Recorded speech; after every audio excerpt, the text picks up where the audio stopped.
혹시 알고 있어요? 본명은 이원록, 어느 시대에 일제강점기 뭐 하셨던 분, 적극적으로 무장투쟁하셨던 분, 자유시, 서정시. 그럼 우리 하나 더 써줘야지. 옆에다가 뭐라고? 저항시. 조국 광복에 대한 의지. 과거, 현재, 미래의 밑줄, 시간의 흐름에 따라서 시상이 전개돼요. 어머, 시간의 흐름에 따라서 시상이 전개됩니다라고 하면은 제가 습관처럼 써드리는 말 있죠. 무슨 식구성? 추보 식구성. 속죄양 모티브를 나타냅니다. 속죄양은 뭐예요? 내가 잘못했는데 그게 아니라 네가 잘못했지만 나 하나 희생하겠다. 나 하나의 희생으로 너희들 잘 살게 해주겠다. 상징적 시어를 통해 주제를 형상화하고 있습니다. 밑에 시상전개 방식은 과거, 현재, 미래의 시간의 흐름에 따른 추보식 구성 나타나 있고요. 밑에 2번 이 시에 나타난 화자의 어조와 태도. 내가 여기 가난한 노래의 시를 부려라 목 놓아 부르게 하리라 설명하면서 다 말씀을 드릴 거고, 밑에 속죄양 모티브라는 말은 일제강점기 심심찮게 자주 나타나니까 인류를 구원하기 위해 십자가에 못 박혀 죽은 예수 그리스도의 삶에서 비롯된 것으로 밑줄 자신을 희생하여 민족이나 인류를 구원하려는 의식. 속죄양 모티브를 가장 잘 쓰고 있는 건 사실상 윤동주다 라는 것 확인해 놓으시면 되고, 두 분 다 일제강점기에 시 쓰시던 분이라고 확인하시면 되죠. 앞으로 넘어올게요. 자, 얘는 확인할 겁니다. 번호 매겨 놓을 거예요. 어이구야. 번호 매겨 놓을 겁니다. 1년, 2년, 3년, 그리고 총 4, 5. 요렇게 나눠 놓고 미리 갈게요. 1, 2, 3 끊어 놓고 4 따로 끊어 놓고 5 따로 끊어 놓고 왜요? 라고 물어보신다라고 하면 1, 2, 3까지 과거, 4는 현재, 5는 미래. 이렇게 이야기가 흘러갈 거다. 그래서 시간 순서대로네요. 그라지. 그러면 추보식 구성이라는 말이 정말 많군요. 어쩜 그렇게 잘할까? 앞으로 이제 또 다시 넘어와서 확인합시다. 지구과학 시간에 지구의 역사는 몇 년으로 배우고 있어요? 순간 기억나요. 38억 년이냐 45억 년이냐? 45억 년이고 생명체가 나타난 게 38억 년이죠? 예, 나는 그렇게 알고 있는데 됐었군요. 45억 년 전이라고 합시다. 그때 조선 사람이 살고 있던, 대한제국 사람이 살고 있던 이 땅이 있었어? 없었지. 그때. 까마득한 날, 언제? 태초. 태초라는 말은 무슨 말이에요? 세상이 시작합니다. 세상이 시작되던 날. 그러니까 과학적으로 이야기하면 45억 년 전에 하늘이 처음 열리고 천지개벽하고, 불구덩이 같아가지고 그 당시 지구에는 아무것도 살지 않았죠. 어디 닭 우는 소리 들렸으랴? 그 당시에는 닭 우는 소리 들려 안 들려? 안 들리지. 그러니까 동그라미 서리. 닭 우는 소리면 생명 혹은 생명의 기척. 소리라고 하면서 청각적 심상 사용하고 있고, 1년은 어디 이야기하고 있는 거예요? 광야 이야기를 하는 거예요. 광야에는 뭐 아무것도 살지 않던 그런 시절이 있었지. 광야의 원시성.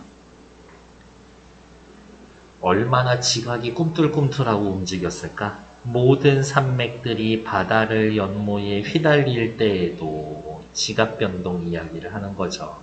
그런데 산맥이 바다를 연모해 사랑한대. 산맥이 사랑을 한대. 산맥이 사랑을 해 사람처럼 의인법. 휘달립니다. 달리는 건 짐승도 할 수 있는 거죠. 휘달린다 요 부분만 나타내 놓으면 화류법. 의인법, 화류법을 써서 어떻게 역동적 이미지를 주고 있네요. 차마 이곳, 어디, 광야, 우리 민족이 살아가던 이 광야를 범하지 못하였으리라 라면서 추측하고 있는 거지. 이연에서의 이야기하고 있는 거는 광야의 무엇에 대해서 이야기해요? 아무나 쉽게 올 수 있는 땅이 아니야. 광야의 신성성. 우리 땅은 신성한 곳이지. 끊임없는 광음, 시간이나 세월을 부지런한 계절이 피어서 지고, 어머, 계절 보고 부지런하되, 역시 화류법. 계절이 피고 진다. 무슨 뜻이에요? 시간이 흐르다지. 여러분들 시간이 흐르는 거 본 적 있어요? 없어요? 없어. 그런데 계절이 피고 지고 이런 거는 본 적이 있지. 눈에 보이지 않는 걸 눈에 보이는 것처럼 표현해 줍니다. 뭐라고 그래요? 무엇을? 추상적 개념을 눈에 보이게 했습니다. 추상적 개념의 구체화 혹은 추상적 개념의 감각화. 큰 강물이 비로소 길을 열었다. 여기에서의 이 강물은 원형적 이미지를 가지고 있어요. 보통 강물이라고 하면 역사, 문명, 이러한 이야기를 하고 있는 거지. 시간이 아주 오래 흐르고 지나서 3년 광야에서 문명과 괄호 열고 문명 혹은 역사가 시작되었습니다. 어디 얘기하는 걸까? 단군 할아버지 그때 이야기하는 거겠네. 여기까지가 과거. 사연선생님 진짜 지금 현재 맞나요? 아, 지금 현재일 수밖에 없어. 왜? 지금이라 그랬거든. 지금. 확실히 현재지. 눈 내리고 이 아저씨 쓰던 시 쓰던 시절 언제? 일제강점기. 눈 내리면 춥고 힘들지. 가난하고 고달픈 사람들을 더욱 괴롭게 만드는 계절이죠. 눈이면 뭐라고 이야기할까? 일제 혹은 일제강점기의 일제에 의한 억압. 일제가 우리에게 주는 고통. 이런 거겠지. 지금 눈 내려. 그러면 이 시를 쓴 육사 아저씨 일제강점기 좋아해 싫어해? 완전 싫어하지. 시대에 대해서 부정적으로 인식하고 있다. 매화향기 홀로 아득하니 춥지만 향기, 매화향기가 아득하게 나타나고 있죠. 후각적 신상. 매화향기는 어땠대요? 눈 맞으면서 피는 꽃이 매화지. 그러니까 어떻게? 독립 혹은 독립의 조짐. 독립을 하겠다라는 기운 혹은 독립에 대한 의지가 홀로 아득하니. 내가 여기 가난한 노래에 씨를 뿌려라. 모든 시에 다 공통으로 쓰일 수 있는 말이에요. 뿌려라. 문장의 형태 뭐예요? 명령형이지. 시에서 명령형 문장이 나타났다? 그러면 그거 무조건 뭐라고 생각해? 의지적이다. 이렇게 하면은 맞는 거야. 게다가 내가 나한테 뿌려라 라고 명령하고 있어. 이런 거지. 그럼 진짜 의지적이지. 내 여기 광야에서 가난한 노래에 씨를 뿌릴 것이다. 이 노래는 뭔데요? 신나서 부르는 독립의 기쁨을 나타내는 그러한 노래인 거지. 근데 아직 독립이 됐어? 안 됐어? 안 됐지. 근데 여러분들 겨울에 한겨울에 먼 땅에 삽질해서 뭐 해본 적 있어? 삽도 안 들어가. 너무 힘들지. 내가 힘들지만 이 독립의 노래의 씨를 뿌리면 나중에 다른 사람들이 그 노래를 부를 수 있겠지. 실제로 좋은 건, 고생한 건 나지만 좋은 건 니들 다 같이 좋은 거야. 내가 고생할 겁니다. 바로 여기가 희생양, 속죄양 모티브가 들어가 있는 거지. 속죄양 모티브가 들어가 있다. 모티브가 들어가 있습니다. 사연의 주제는 뭐라고 이야기를 하면 되겠어요? 일제에 대한 저항 의지. 속죄양 모티브. 오연은 미래라면서요. 그렇지. 다시 천고의 뒤에 확실히 미래지. 아주 오랜 세월 뒤 백마 타고 오는 초인이 있어. 그럼 천고의 뒤에는 우리나라 뭐 해 있을까? 독립해 있겠지. 초인이 히어로 나타날 거예요. 초인은 누굴까? 우리 민족에게 독립을 가져다 줄 우리 민족의 지도자 정도 되겠지. 이게 나는 아니야. 주의하셔야 됩니다. 백마 타고 초인이 있어 이 광야에서 우리 민족의 삶의 터전에서 말이 빠졌죠. 내가 아까 심어놓은 내 가난한 노래를 부르게 하리라. 뭐뭐 하리라. 역시 의지죠. 오연의 주제는 뭐라고 하시면 되겠어요? 꼭 독립이 되게 하겠다. 독립에 대한 염원. 독립에 대한 의지. 이렇게 확인해 보시면 되겠지. 됐을까? 얘네는 요 인근 학교에서는 전부 다 내신에 들어가는 작품이에요. 그래서 자세히 해놓는 거야. 다음 페이지.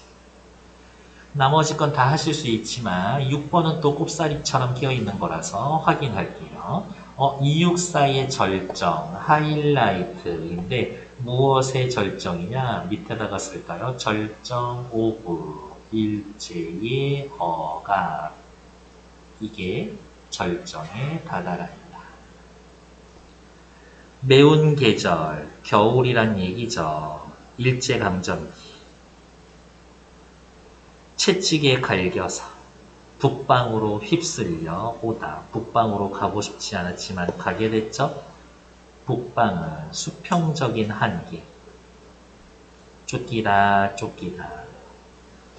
하늘도 지쳐버린 끝난 고원. 이 고원은 높이 위로 올라가야 되지. 수직적인 한계.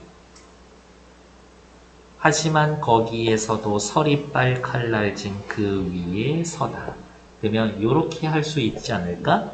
평지에 있다가 남쪽에 있다가 북방으로, 북방에서 고원으로, 고원에서 서리빨 칼날진 그 위로 올라가고 있죠. 상황이 어떻게? 점점 안 좋아지고 있지. 점점 심각해지고 있어. 무슨 법? 점점 상황이 심해지고 있어. 점층법. 어디다 무릎을 꿇어야 하나. 나는 무릎 꿇고 싶지 않은데 한 발 제겨 디딜 곳조차 없다. 현실을 다시 한번 되돌아보면서 인식하고 있다. 이래서 눈 감아 생각해 볼까 했기. 몰리고 몰렸는데도 눈 감아 생각해 볼 정도의 정신적인 여유가 있는 아저씨야. 대단한 아저씨야. 그러니까 이 시절에 그렇게 무장투쟁하고 그러셨었지. 겨울은 강철로 된 무지개인가 이보다. 강철로 된 겨울을 무지개로 바꿔야 되겠다 라고 해서 마지막 부분 의지적입니다 라고 확인해 보면 될 거고, 겨울은 역시 일제감정기겠고요. 강철로 된 무지개, 이거는 말이 안 되는 표현이지. 그래서 역설. 쌤 왜요? 그냥 비유라고 하시면 안 돼요? 강철이 재료고 무지개가 완성품이지. 강철, 금속성, 무지개, 비금속성. 강철, 차가운 이미지, 무지개, 따뜻한 이미지. 강철, 파괴적이고 폭력적이지만 무지개는 희망과 뭔가 꿈이 있는 이미지죠. 6번 A 동그라미 매화향기 독립에 대한 조짐이지. 좋은 거 찾으면 돼. 좋은 거. 매운 계절, 서리빨, 칼날, 징그곳, 무릎, 겨울, 무지개. 밑줄 지어 있는 거에서 유일하게 A 매화향기 독립에 대한 의지, 독립에 대한 매화향기 독립에 대한 의지를 나타내주는 건 5번 뺏기였지. 1, 2, 3, 4, 5, 7번 1, 3, 4 6문제지만 2분 30초만 드릴 거예요. 시작. 1번 시간의 흐름 맞죠? 특정 감각을 다른 감각으로 전이시킨 공감각 없죠? 추상적 개념 시간의 흐름을 구체적인 사물 계절에다가 변화했고요. 부정적 현실을 극복하고자 하는 의지 명령형 어미 사용하여 화자의 의지를 강조하고 있다. 요거 문장 빨간색으로 밑줄 그어놓고 요거 외우는 문장입니다. 왜? 이거 무조건 맞는 말이거든. 명령형 어미를 사용하면 의지적이다. 이거는 무조건 맞는 말이에요. 밑에 2번 세 부분으로 나눌 겁니다. 어떻게? 과거, 현재, 미래, 시간의 흐름에 따라서. 정답은 3번. 시간의 흐름에 따라서 까마득한 날, 과거, 지금, 현재, 천구의 뒤, 미래. 3번. 시대적 배경을 고려할 때 상징적 의미로 틀린 건 누구예요? 1번. 기억. 지금 눈 내립니다. 눈. 일제강점기적. 부정적 현실이지. 순결함 아니야. 여기 뒷부분 다 지워. 4번 문제 별표. 요거는 정말 딱 내신용 문제지. 각 요소에 대한 설명으로 적절하지 않은 것. 뭐뭐랴, 뭐뭐하라, 어미의 사용, 씩씩한 느낌이 든다. 시의 음악성이라고 할 수 있다. 어머, 시의 음악성이라고 하면 운율. 운율은 무엇에 의해서 생긴다? 반복에 의해서 생긴다. 저 말들 반복하고 있어요? 네. 그러면 음악성이 느껴집니다. 맞는 말이지. 어두운 시대 상황을 하늘이 처음 열리고 헛소리하고 있어. 하늘이 처음 열리는 거는 뭐 옆에 쓰여져 있잖아요. 세상이 처음 시작이 됩니다. 천지개벽됩니다. 이 얘기하고 있는 거. 거기에 의지가 어딨어? 시간의 흐름을 부지런한 계절이 피고 진다. 형상성이 잘 드러났어. 그렇지. 매화향기 홀로 아득하다. 아, 나 혼자서라도 독립운동 하라면 하겠다. 지사적인 면모. 각 연을 3행씩 구성하고 1, 2, 3으로 가면서 길어지는 것도 음악성을 주고 있어. 괜찮아. 틀린 건 2번. 옆에 4번 문제. 위시의 전기적 사실입니다. 이러한 모습이 나타나 있는 것을. 혹시 지금 내가 너무 빠르니? 네. 항일무장단체 의열단에 가입해서 독립운동하셨습니다. 17번 감옥에 갇히셨고요. 독립할 때, 옥사할 때까지 일제에 굴하지 않는 독립투사의 기계를 보여줍니다. 너무 속상한 건 뭐냐면 이렇게 독립운동하셨는데 45년 독립했는데 44년에 돌아가셨고 조금만 더 살아계시지. 답은 4번. 내 한 몸 희생해서 독립을 가져오겠다 이거지. 이 시에 대한 감상 관점이 나머지와 다른 하나는 아까 시원이 질문하셨던 거죠. 내재적이냐 외재적이냐 그런 거 찾으면 돼. 써봅시다. 현실의 반영이라는 말이 그대로 적용되는 작품이야. 외재적 접근 방식 중에서 반영문. 저항적 삶을 살았던 264 시인의 삶을 바탕으로 감상해야 돼. 외재적 관점 중에서 표현문. 일제감점기와 관련지어서 일제감점기 시대 상황하고 이야기해서 외재적 관점 중에서 반영문. 눈, 광야 등의 시어는 상징성을 지니니까 시어의 의미를 분석해야 돼. 시의 내용만 가지고 이야기하죠. 내재적 관점, 다른 말로 구조로, 다른 말로 절대로. 그러니까 답은 4번 되겠죠? 5번. 개인주의적 성향이 강한 오늘날의 학생들에게, 독자들에게 외재적 관점 중에서 뭐? 그렇지, 효용문, 쓸모가 있어. 그래서 7번의 답은 4번. 이러한 문제도 심심찮게 자주 보시게 될 거다. 됐을까요? 일단 정치.